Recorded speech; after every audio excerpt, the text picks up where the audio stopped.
boa noite a todos. Que a paz e a luz desse nosso Mestre Jesus possa nos envolver nessa noite. Família, né? A doutrina espírita, há muitos anos, ela tem colocado a importância da família não só na vida de cada um de nós, mas como na evolução do próprio mundo. Porque a evolução é feita o quê? Através de nós mesmos.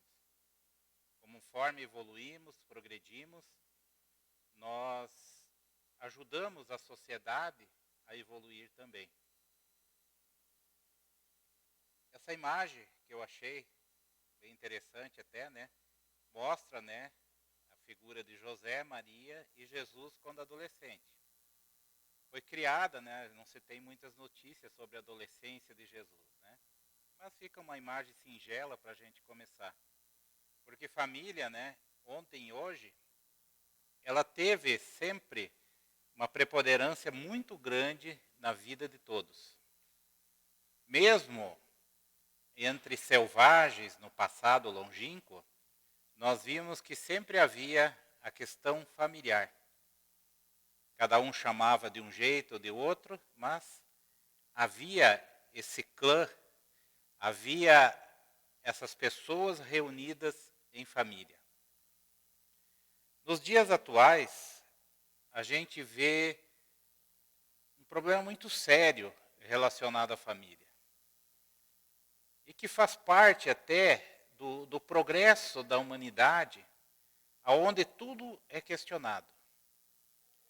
Mas, se nós olhar a história da sociedade humana, nós veremos que ela parte de um ponto e ela não cresce até um ponto de equilíbrio. Ela dá saltos gigantescos para um ponto de desequilíbrio para depois, então, retornar. Toda a história da humanidade tem esse padrão que funciona. Ah, porque Deus não soube fazer as coisas Não, é questão nossa mesmo. E a família não deixa de ser diferente. A gente tem visto na nossa sociedade hoje muitos questionamentos quanto à família. Da importância, da necessidade da família. Muitos interesses, inclusive econômicos. Por quê? Porque a família, ela traz uma estrutura para o ser. Um ponto de referência para que a sua mente trabalhe as concepções que a vida vai trazendo. Mas, qual o melhor cliente para a mídia do que aquele que não tem essa estrutura? Que não tem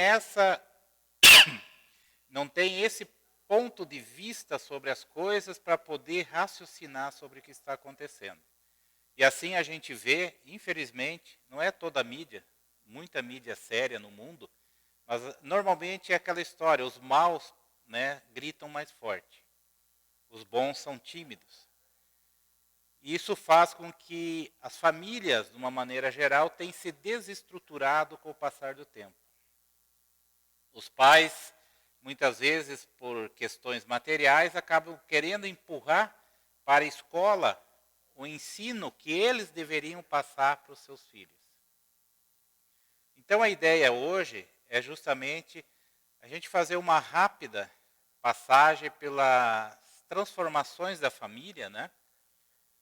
E para que a gente possa entender que existe uma coisa fundamental, que pode passar séculos, gerações, milhares de anos, e isso não modificará.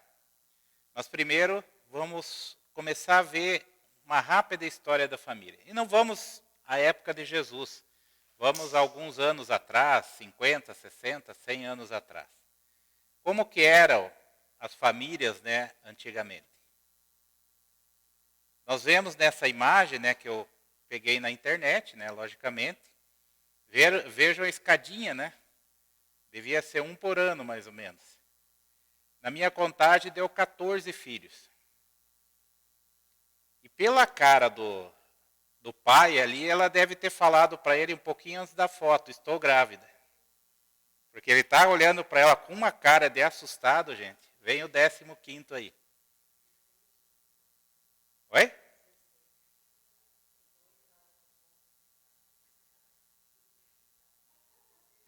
Tudo bem. Mas era grande a família. Ainda bem que tem o anjo protetor, né, que orienta a gente. Nós temos que desenvolver telepatia. Mas independente, 14 e 15, né? Era a constituição familiar da época. Eu, né, quando vi essa foto, eu lembrei do meu avô, parte de mãe, né? E daí eu fui fazer meus cálculos, e esses, não tenho certeza, porque é muito tempo que eu não tinha contato, mas o meu avô se superou. O meu avô, na toda a sua simplicidade, na sua candura, ele teve no total, com as duas esposas, 26. Impressionante, né? Eu sei que eu tinha 15 anos e eu estava indo visitar o meu tio que tinha acabado de nascer no hospital. E as pessoas achavam que eu estava brincando, né? Mas era a realidade. Mas essa era a questão familiar antigamente, né? Vamos dar um salto, então, como que estamos hoje? Temos umas famílias básicas, né? Com 2 filhos, quando tem 2, às vezes no máximo 1, às vezes nenhum, com seus pets.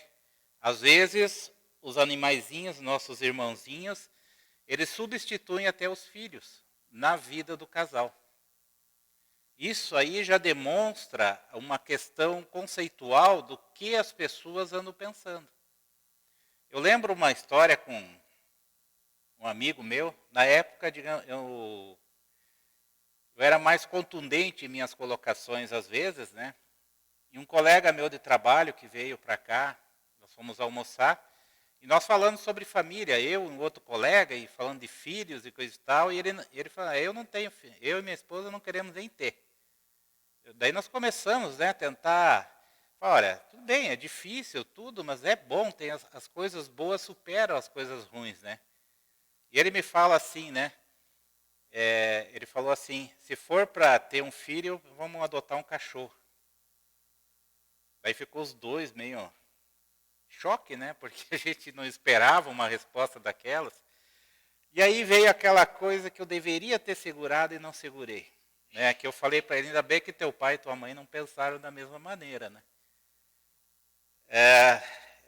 Bom, ele baixou a cabeça, continuou comendo, vermelho, parecia uma pimenta, mas com certeza não gostou muito. Mas são conceitos realmente que muitos casais estão tendo. Respeita-se, com toda certeza.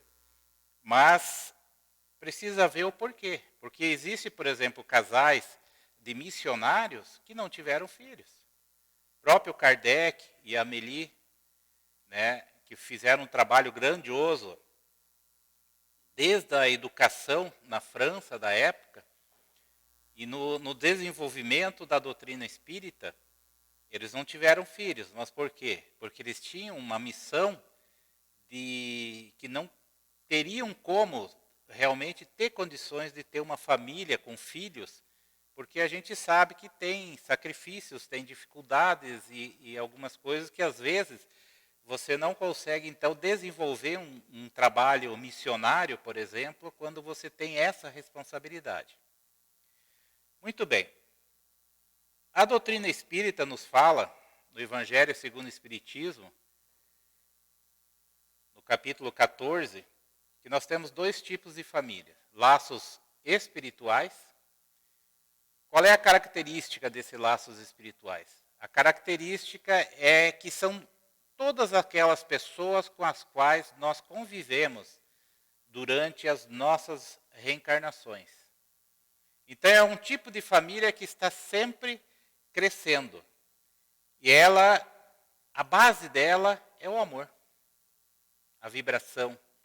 Isso faz com que essas pessoas estejam sempre em contato. Não vamos imaginar como nós aqui, mas com ligações mentais, né, e sempre se lembram um do outro, estão sempre em congraçamento pelo amor que tem entre si. A outra família que eles nos colocam por laços sanguíneos. Laços sanguíneos, né, é o que nós temos aqui.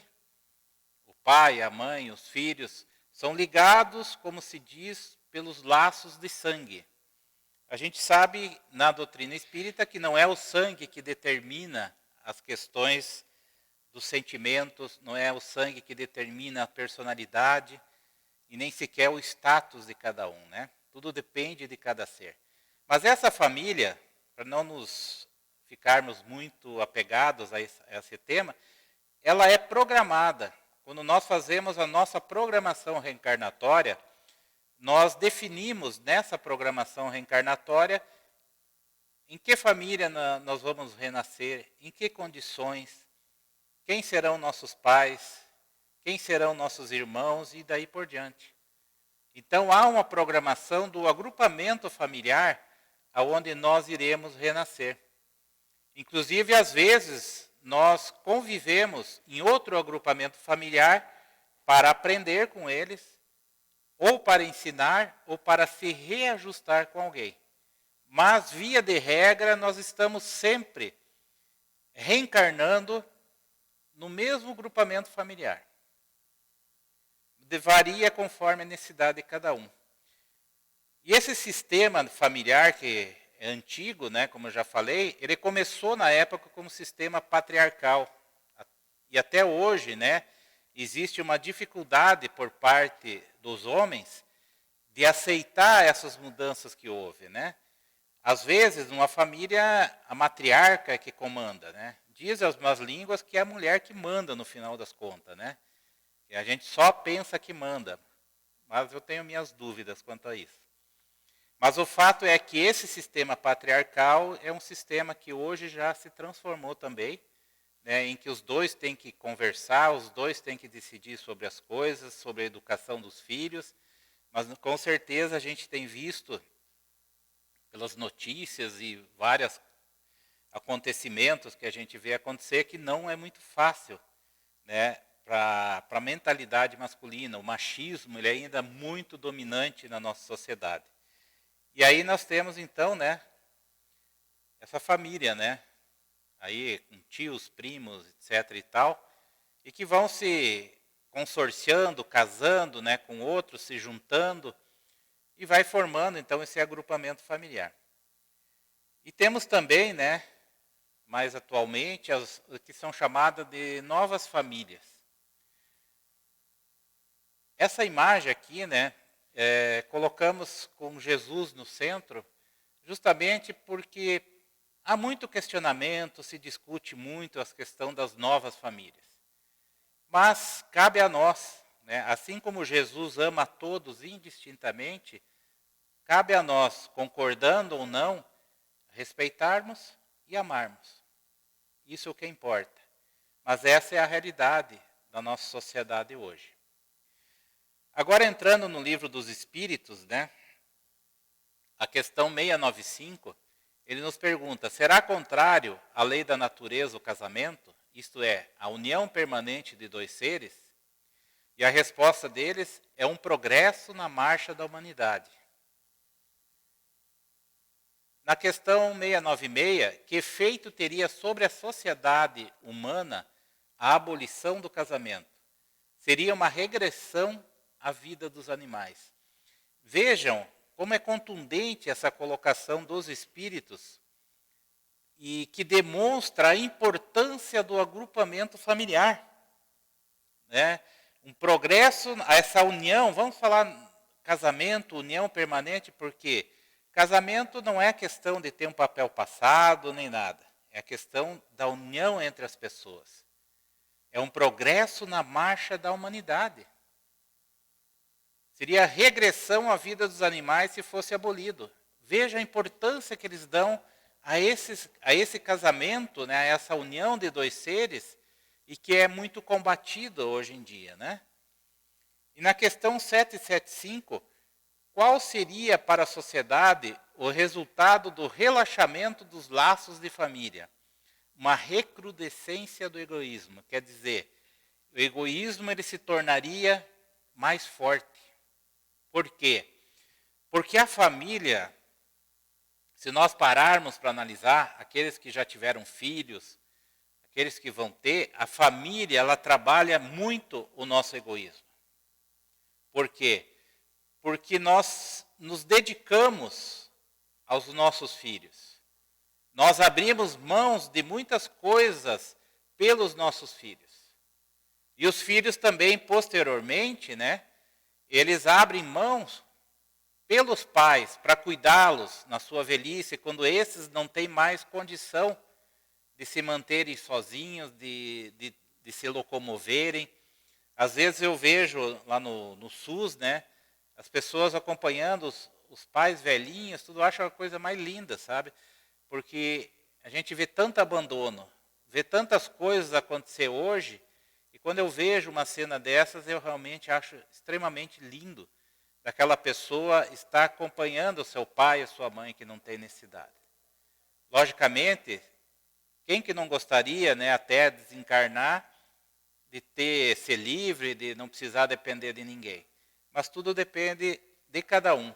Então, essas questões de abrir mão de algumas coisas para os nossos filhos, pelos nossos pais, isso trabalha o nosso egoísmo. Porque o egoísta, ele não abre mão. A pessoa que é extremamente egoísta, ela não abre mão daquilo que ela deseja. Então veja a importância da família, por quê?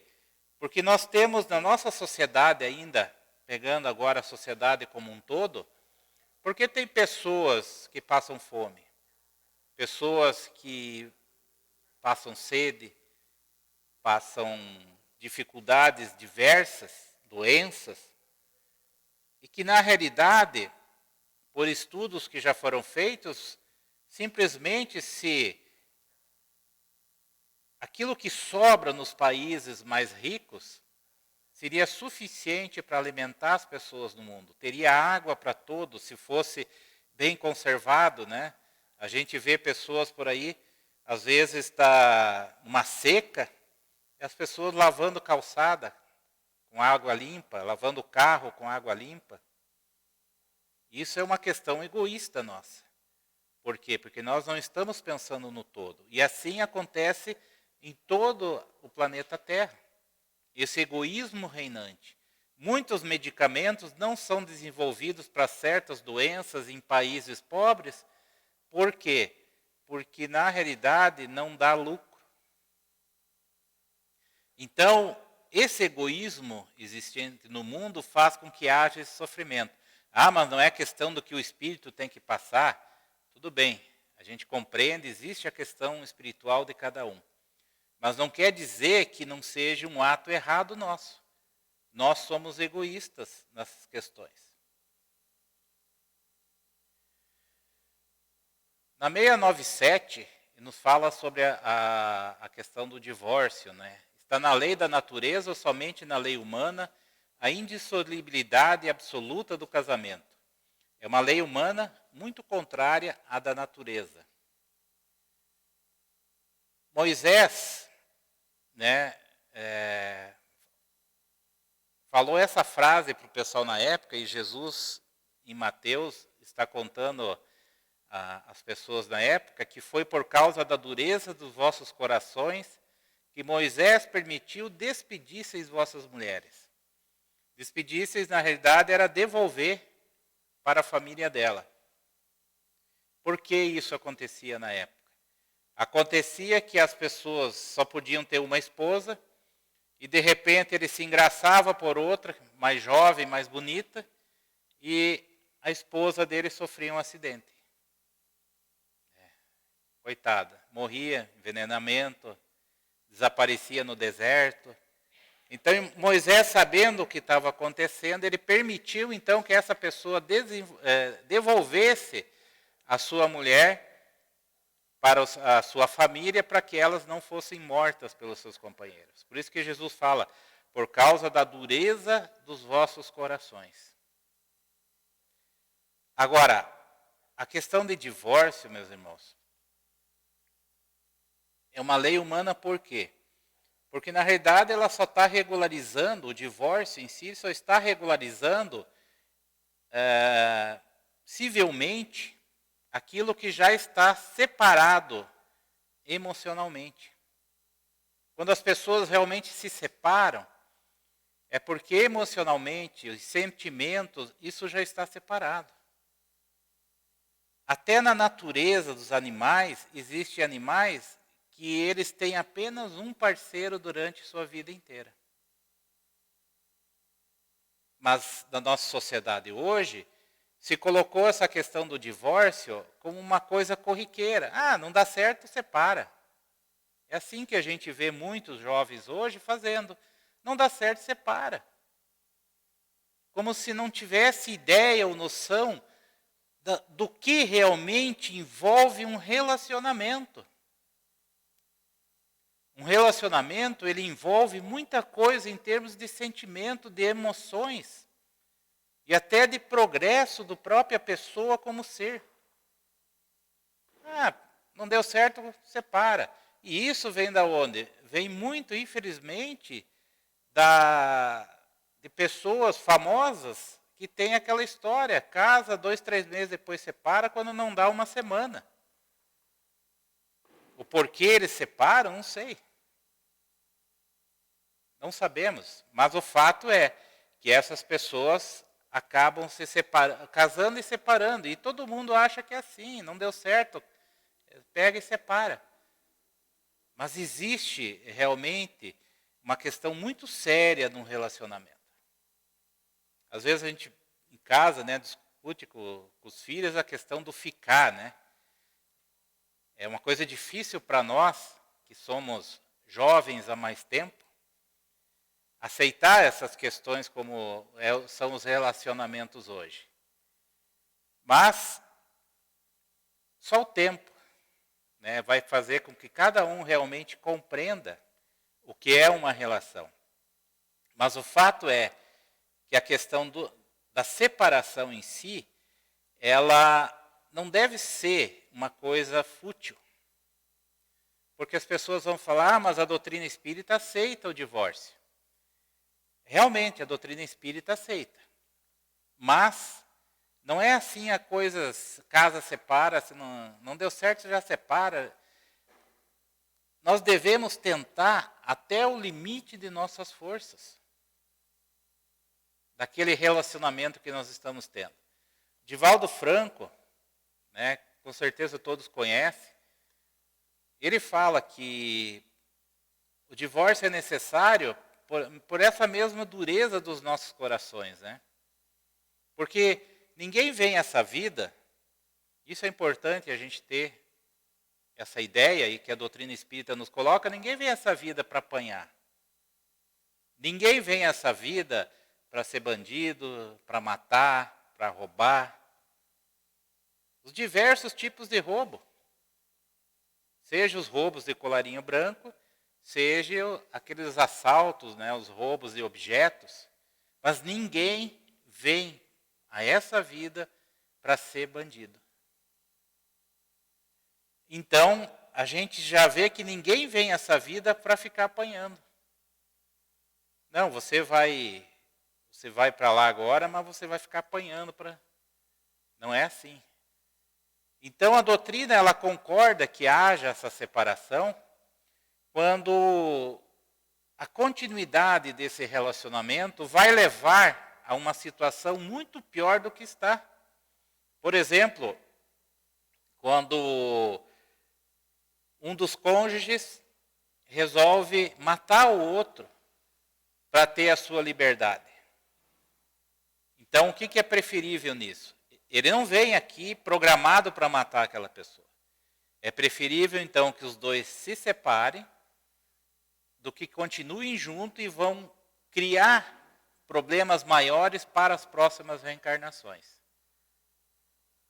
Agora, o ponto em que a gente, realmente agora é a hora de separar ou não, isso depende, é o limite de cada um. É individual de cada pessoa. Só não podemos ter essa questão fútil de separar a qualquer coisinha. A gente vê o pessoal da área jurídica conta, né, a famosa questão que separaram por causa da pasta de dente, que um apertava no meio, o outro apertava embaixo. um casal de velhinhos que separou, eles estavam casados há 50 anos, e separaram porque a velhinha, de repente, descobriu que o marido roncava. Então, são coisas, né, gente, que a gente olha assim, um casal tão longínquo assim de relacionamento, é porque às vezes tem muita água nessa represa, né? E o ronco foi só o transbordamento. A questão da pasta de dente também. Não é por causa da pasta de dente em si, né? Mas, então existe a questão do relacionamento, ele é bastante complexo, por quê? Porque nós somos ainda criaturas complexas. E como é que é a questão da paternidade, né? O que a doutrina nos fala sobre paternidade? Pode-se considerar a paternidade como uma missão? É sem contradita, uma missão. É ao mesmo tempo um dever muito grande e que obriga, mais do que o homem pensa, sua responsabilidade pelo futuro. Então, vejam, quando a gente assuma no nosso projeto, a gente assume de criar nossos irmãos, porque a gente precisa lembrar disso, que aquele ser que está hoje como nosso filho, perante Deus, ele é nosso irmão. Os dois são espíritos. Eu e meus filhos, nós somos espíritos irmãos, mas que temos um papel nessa vida de pai e de filhos. Mas são nossos irmãos. Então nós assumimos a responsabilidade de orientá-los nessa vida. E nós teremos responsabilidade sobre isso? Com certeza. Quantas pessoas que a gente vê, né, que abandonam seus filhos, às vezes larga a mãe com 3, 4 filhos, para viver a sua vida, porque encontrou o amor da sua vida, né? Normalmente o amor da vida é 20, 30 anos mais nova. E é muito comum a gente ver, essa pessoa vai responder por aquilo. Porque ninguém vem aqui também programado para abandonar o outro. Mas somos nós que temos que nos vingar disso? Não. A justiça divina, ela é perfeita. E cada um vai responder no seu tempo. E o interessante na questão 583, são responsáveis os pais pelo transviamento de um filho que envereda pelo caminho do mal, apesar dos cuidados que lhe dispensaram? Eu deixei só essa parte da resposta. Não. Por que não? Se eu dei tudo aquilo que eu podia dar ao meu filho, mesmo assim ele resolveu seguir um caminho errado, é uma responsabilidade dele. Porque nós temos que lembrar que o nosso filho, ele não é nenhum anjinho. Ele não é uma criança que nasceu nessa vida agora 0 quilômetro. Ele é um espírito muito rodado. Às vezes, ele tem uma idade até maior do que a nossa, espiritualmente. Vamos dizer aqui, só na fase hominal, nós podemos ter 10, 15, 20 mil anos. Só na fase hominal. E estamos nesse processo de evolução. Então, esse nosso filho, nosso irmão, perante a eternidade, ele traz consigo uma bagagem. Ele traz consigo uma bagagem aonde ele tem as suas imperfeições e as suas virtudes. São os débitos e créditos da contabilidade, né, Sr. Linda? Os débitos e créditos da contabilidade, né? Ele traz nessa bagagem, e ele, depois do processo educativo que ele recebe, porque nós temos uma fase que é extremamente importante para a educação de um filho, que é até aproximadamente 7 anos. Por quê? Porque o processo de reencarnação, ao contrário do que muitos pensam, ele não acontece no momento em que aquele ser vem ao mundo. O processo da reencarnação, ele está acontecendo desde o ventre até mais ou menos 7 anos.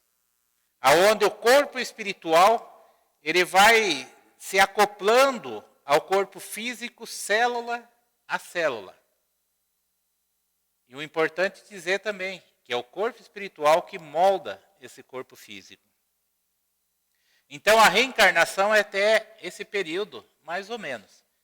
Mas é a fase em que as nossas tendências estão adormecidas. Mas a gente demonstra essas tendências. E aí cabe aos pais estarem atentos, de não terem aquela ideia infantil, isso é coisa de criança. Cuidado, não é coisa de criança. Se uma criança repete determinado ato continuamente, temos que ter ali, esse é um ponto que nós temos que ficar atento em nossos filhos. Então, até essa fase, eles estão mais moldáveis para receberem a nossa educação.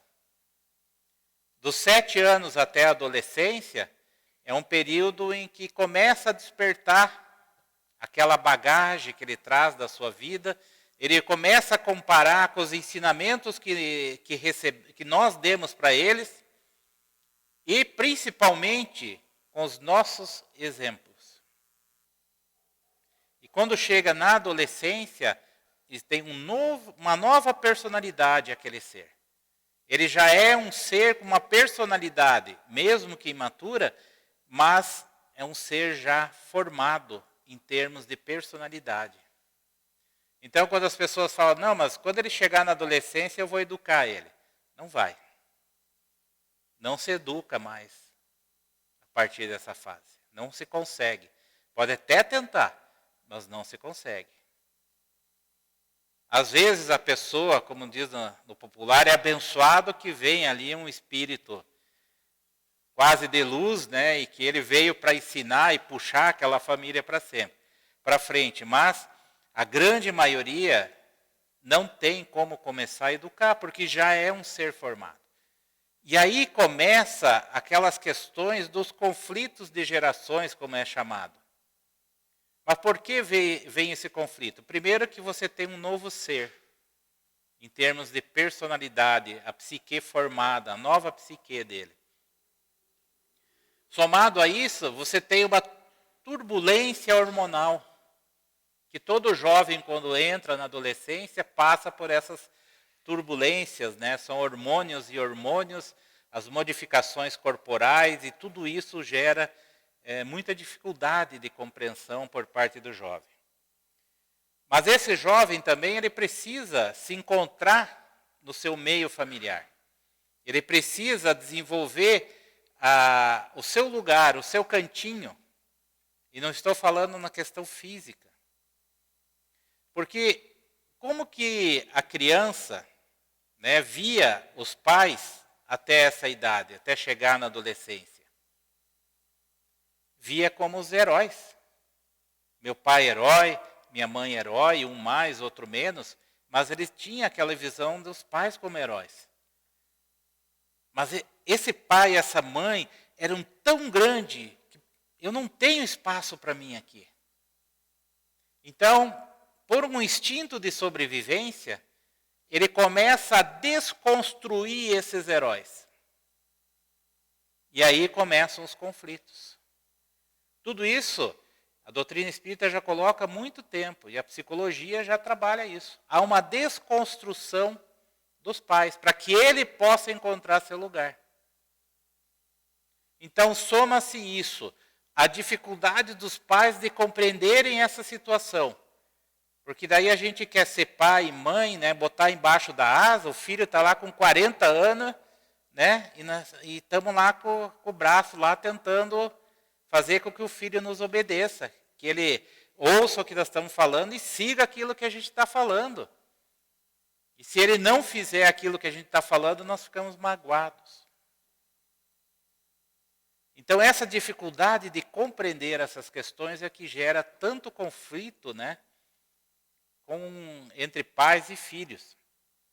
E esses conflitos, dependendo desse ser reencarnante, do nível de evolução desse ser, vai fazer com que ele seja um problema ou não na sociedade. Mas a sociedade atual, falando nela, né, nós temos uma questão também da qualidade dessa convivência. Veja o que nos fala quando Jesus está em Lucas, capítulo 10, Jesus foi à casa de Lázaro para jantar lá, e Lázaro tinha 2 irmãs, Marta e Maria. E Marta estava preocupada, né, em cuidar da casa. É lógico, todos nós temos essa preocupação.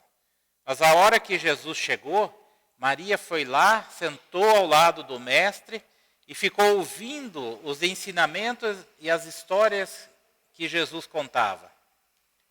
Marta ficou se dedicando, preocupada da casa estar limpa, preocupada, né, se Jesus ia gostar da casa dela e como ela era trabalhadora. E daí ela chega para Jesus e fala, tipo assim, olha, Jesus, pede para Maria me ajudar, porque ela não está me ajudando nas coisas. Aí Jesus olha para ela e fala, Marta, Marta, tu te as afamas, quer dizer, tu te apressas, e perturbas a cuidar de muitas coisas. Entretanto, uma só é necessária. Maria escolheu a parte melhor, que não lhe será tirada. Jesus está dizendo, olha o que eu estou trazendo para vocês aqui. Olha os ensinamentos, né, que eu estou trazendo. Se a casa vai ficar limpa ou não vai, se vai ter louça para lavar no outro dia, deixa para outro dia, aproveita que eu estou aqui trazendo esse ensinamento para vocês.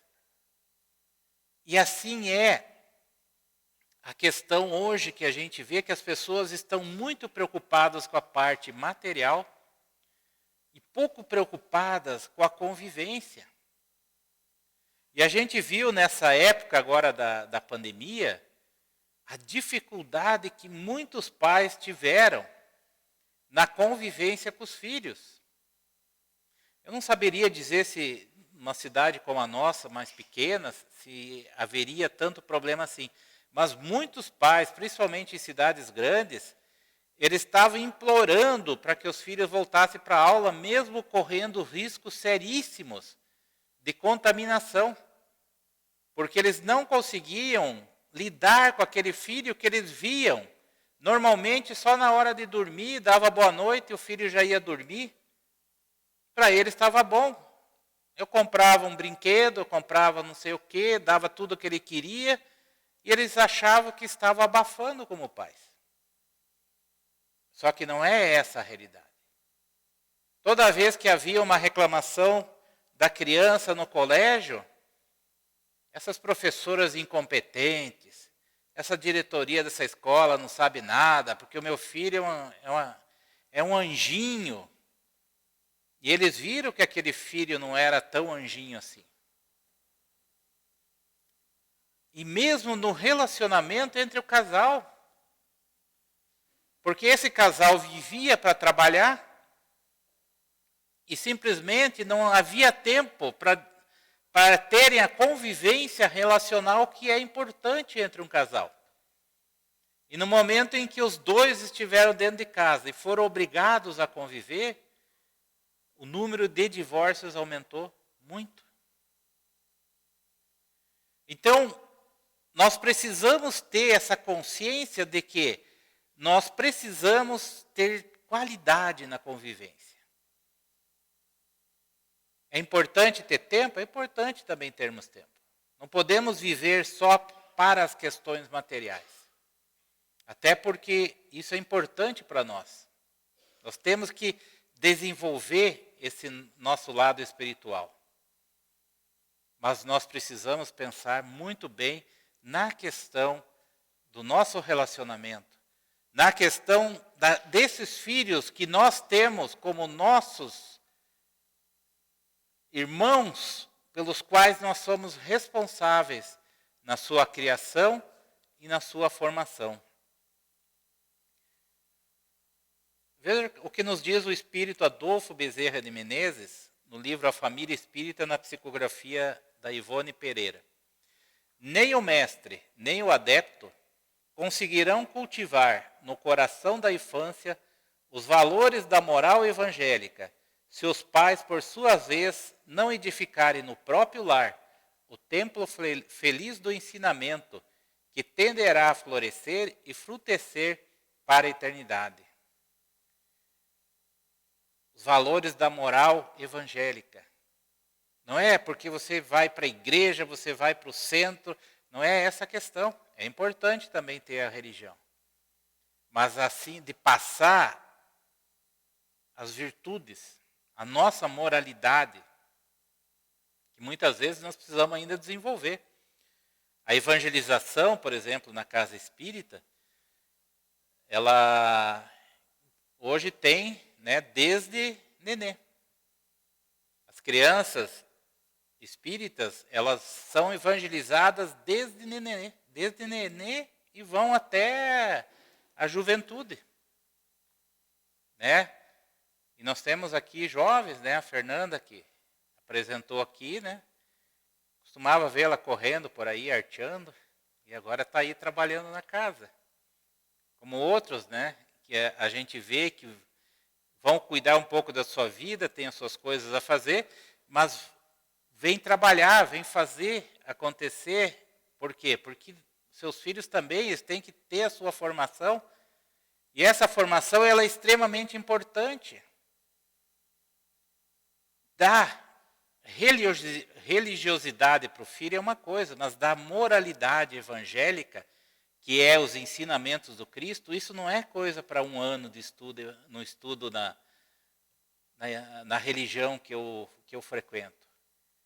É preciso muito tempo, realmente, para trabalhar o íntimo de cada um. E isso vale para nós também. Porque nós temos aqui junto, né, aos sábados, e nós vamos voltar agora no próximo ano, né, a partir de fevereiro, com a evangelização e também com o estudo da família. Por que o estudo da família? Não é porque os pais têm que ficar... Não, porque os pais precisam ser evangelizados também. Todos nós precisamos nos reevangelizar. Por quê? Porque nós precisamos ter a competência de dar esses ensinamentos para os nossos filhos. E muitas vezes o filho sai daqui animado porque ele aprendeu sobre Jesus e chega, só que daí o pai e a mãe só vêm pegar ou largar. Às vezes é o que eles podem fazer, não estamos julgando. Mas às vezes chega em casa, o pai e a mãe falam, não dá bola, isso aí é besteira, né? Só está lá mesmo para marcar o ponto, né, de que está levando numa religião. E esse filho desanima também. Então é necessário que nós trabalhemos o nosso ser para que nós nos desenvolvamos e nós tenhamos uma bagagem para passar para os nossos filhos. Ninguém pode dar o que não tem. Muitas vezes as pessoas falam, pô, mas aquela pessoa, olha que pai, que mãe ruim, olha só que tipo de ensinamento que deram para o seu filho. É difícil julgar, gente. Porque será que aquela pessoa não deu tudo o que podia? Lembra do slide anterior? Né? Se o pai deu tudo o que podia, mas mesmo assim o filho foi para um caminho errado, a responsabilidade é dele, não é dos pais. Então, muitas vezes o pai e a mãe, realmente, eles estão acomodados naquela questão religiosa, tradicional, que é só mandar o filho para fazer o curso lá 1 ano, 2, dependendo da religião, e ele está formado naquela religião. Mas o pai e a mãe raramente vão ao templo de adoração. E principalmente, dificilmente, eles seguem os ensinamentos do Cristo. Os ensinamentos do Cristo, gente, é fácil. É fácil, mas como é difícil. Parece uma contradição, mas não, os ensinamentos do Cristo são fáceis de entender. No momento, principalmente, que a gente põe a lupa da doutrina espírita, a gente compreende, porque a doutrina é a chave para compreender o Evangelho do Cristo. E no momento em que a gente compreende o Evangelho do Cristo, o mundo se abre para nós. Mas por que é difícil? Porque nós somos renitentes. Porque nós ainda estamos aqui nessa fase de transformação, porque nós ainda estamos nesse mundo? Porque nós reprovamos. A nossa moralidade não foi suficiente para alçarmos coisa melhor nas nossas vidas. Já andamos muito, mas ainda temos um caminho para andar. Só que nós somos aqueles filhos rebeldes, que infelizmente precisam passar pelas dificuldades para que possamos então realmente melhorarmos, entendermos e compreendermos a grandeza de Deus, nosso Pai. Compreendermos esses ensinamentos que Deus, através de Jesus, veio trazer para todos nós. E Jesus, Ele está ao nosso lado, quer vejamos ou não. Ele jamais nos abandonou. Ele continua ao nosso lado. Por quê? Porque Ele é o bom pastor. Ele é aquele que lhe deixa 99 ovelhas para procurar uma ovelha desgarrada. Esse é o Mestre. Esse é o nosso irmão, nosso amigo maior, Jesus. Mas nós temos que estar disponíveis para aprender também. Porque a grande dificuldade que nós temos é deixarmos de lado as questões materiais que nós tanto nos agarramos. Então eu vou dar minha casa, meu carro. Não, não é isso. Mas é a gente não viver para acumular. Podemos, com o nosso trabalho honesto, adquirir a nossa casa, nosso carro, ter um conforto, com toda certeza. Mas nós termos posses, nós termos um bom padrão de vida, não é simplesmente porque nós somos espíritos maravilhosos. Talvez nessa vida nós tenhamos, e se não fizermos bom uso dessas posses, dessas posições que nós temos na sociedade terrena, como que vai ser a próxima vida? A próxima vida ela vai trazer uma situação diferente para que nós aprendamos. E agora, finalmente, nós temos despertado para essa nova realidade. E é por isso que nós estamos aqui. No livro O Consolador, do Espírito Emmanuel, a questão 110, na psicografia do nosso Chico, qual a melhor escola de preparação das almas reencarnadas na Terra? A melhor escola ainda é o lar, onde a criatura deve receber as bases do sentimento e do caráter. Essa é a grande finalidade da família, de ser uma escola, onde nós vamos aprender as bases de sentimento e de caráter. Isso se faz através da educação. Kardec nos fala na questão 685, item A, que não é educação intelectual. Isso a gente consegue principalmente nos colégios. Mas a educação moral. Porque a educação, ele fala que é a arte de formar caracteres. Isto é, incute hábitos, é o conjunto dos hábitos adquiridos. Toda educação são hábitos adquiridos. E essa educação nós conseguimos no nosso lar. Não adianta querer nós empurrarmos para a escola, porque o nosso filho está difícil, ele está com umas ideias estranhas, é problema... Não, isso é problema dos pais. E é uma série de situações que tem na família que faz com que a gente realmente desenvolva o nosso ser. Né? A questão da gente conviver com um irmão difícil, né? Normalmente nós temos na nossa família um irmão que é mais difícil, né? Que nós estamos sempre brigando. Alguns jovens irmãos brigam até porque isso faz parte do padrão familiar, dos irmãos brigarem, mas no fundo eles se amam. Mas a família tem essa questão de ensinamento. Tanto que pessoas que têm problemas, elas têm dificuldades de relacionamento com a sociedade, enveredam para o mundo dos crimes, das drogas. A grande maioria, não são todos, a grande maioria vem de famílias desestruturadas. Não é só a doutrina que coloca isso. Isso são pesquisas que foram feitas. Elas vêm de famílias desestruturadas.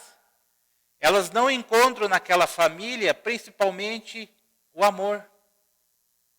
Não encontram naquela família o ensinamento necessário para que ela possa, quando chegar no agrupamento social, os seus colegas de escola, os grupos de amigos, isso não tem como nós evitarmos.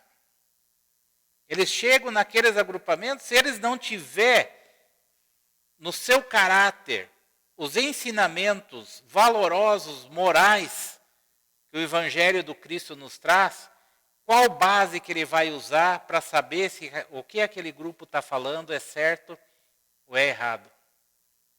Ele não tem a base.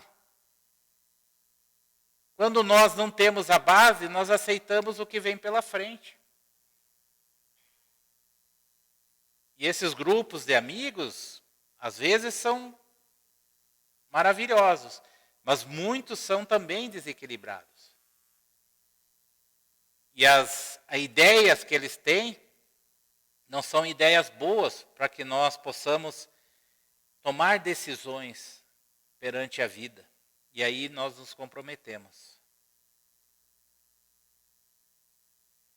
Nos diz no livro um desafio chamado Família, de Joamar Nazaré, se não soubermos superar divergências e instalar a harmonia em meio a algumas pessoas, no mesmo círculo de convivência, como pensarmos na renovação da humanidade, com bilhões de almas pensando, sentindo e agindo de maneiras diversas?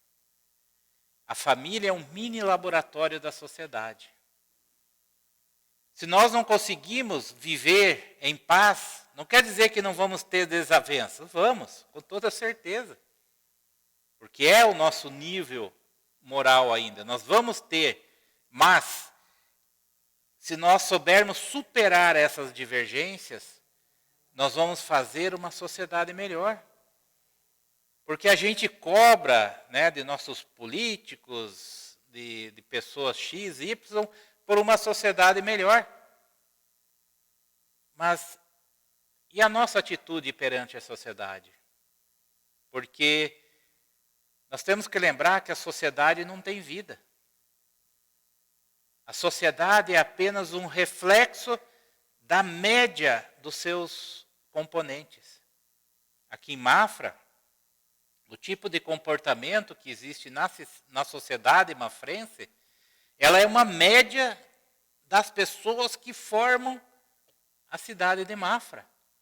Todos nós, por mais que a gente ache que não, nós influenciamos nessa sociedade.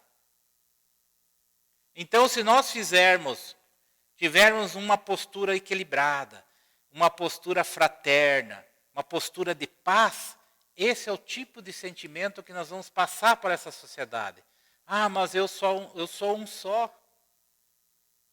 Como diz aquela história, né? Como é que é formada a areia da praia? A areia da praia, cada grãozinho que tem lá dentro faz parte da areia. E quando esses grãos começam a sair, o que acontece? A praia vai acabando. Então, cada grão desses influi. Nós influímos na nossa sociedade. Mas para isso, nós precisamos realmente trabalhar o nosso ser para que nós mandemos para essa sociedade pensamentos e atitudes equilibradas nossas. Para que nós mandemos para a sociedade filhos equilibrados. Filhos com decência, com moralidade. Não perfeitos, porque ninguém aqui nessa terra é perfeito. Mas com uma boa base moral. E aí sim, nós vamos conseguir essa transformação. E é justamente isso, meus irmãos, que eu comentei no início, que não há, com todas essas transformações familiares, nos agrupamentos sociais, com todas as dificuldades, uma coisa que não mudou e continua sendo extremamente importante é justamente a finalidade da família. Porque é através da família que Deus procede à mudança dos mundos. O nosso planeta, ele está numa fase de transformação. E as famílias têm um papel importante, tanto antes quanto agora. Podem ter diversos, N número de famílias, mas todas as famílias são importantes na obra divina. Como todos nós, como indivíduos, somos importantes. E Deus conta conosco na obra universal. Como? Não sei, mas Ele conta conosco. Então, que nós possamos realmente refletir sobre isso, da importância da família. Veja o que Jesus nos fala, que a paz do mundo começa sob as telhas a que nos acolhemos. Isso está no livro Jesus no Lar, do Espírito Neio Lúcio, na psicografia do Chico também. E uma mensagem, essa é uma campanha de valorização da vida, da área da família, da Federação Espírita Brasileira e da Federação Espírita Catarinense. Só existe na vida, em verdade, uma edificação que resiste à ventania implacável das horas, aquela em que nossa alma recolhe da argila humana a experiência necessária para erguer em si mesmo o templo da humildade e do amor. Esse é o livro Visão Nova, o Espírito Agar, psicografia também do Chico. Então, que possamos realmente refletir, meus irmãos, sobre a questão da nossa família, do nosso comportamento. Que possamos realmente trazer para o meio da nossa família o Evangelho do Cristo. Esse Evangelho que nos renova, que nos fortalece, que nos ampara, de uma maneira tal que aqueles que convivem com os ensinamentos do Cristo em suas vidas, acabam por ter uma vida mais tranquila, mais plena, mesmo em todas as turbulências que encontrarmos. Mas o nosso porto seguro, aquele porto onde nós sempre vamos encontrar o amparo divino, é o Evangelho que o Cristo trouxe para nós, que é as leis de Deus nosso Pai. Esse Deus de amor supremo, de um amor, de uma perfeição absoluta, e que nos ama, que nos deu a oportunidade da vida, que nos dá a oportunidade da reencarnação, para que possamos evoluir, para que possamos realmente nos tornarmos também espíritos de luz, para que possamos ser deuses, não como Ele, mas deuses numa amplitude tal, em que nós hoje ainda não conseguimos enxergar. Mas todos nós temos dentro de nós essa luz. Jesus nos falava, brilhe a vossa luz, porque essas virtudes que fazem essa luz brilhar estão dentro de nós. Mas nós precisamos ter a nossa mente voltada em preces ao Cristo, voltada em preces a Deus, nosso Pai, pedindo o amparo necessário e entendermos que nós precisamos realmente desse caminho, verdade e vida, para que nós possamos atingir o grande e maior objetivo que nós temos, que é sermos felizes. E essa felicidade só poderemos encontrar quando tivermos em nossa vida Deus e o Cristo com o seu Evangelho. Obrigado, muita paz a todos.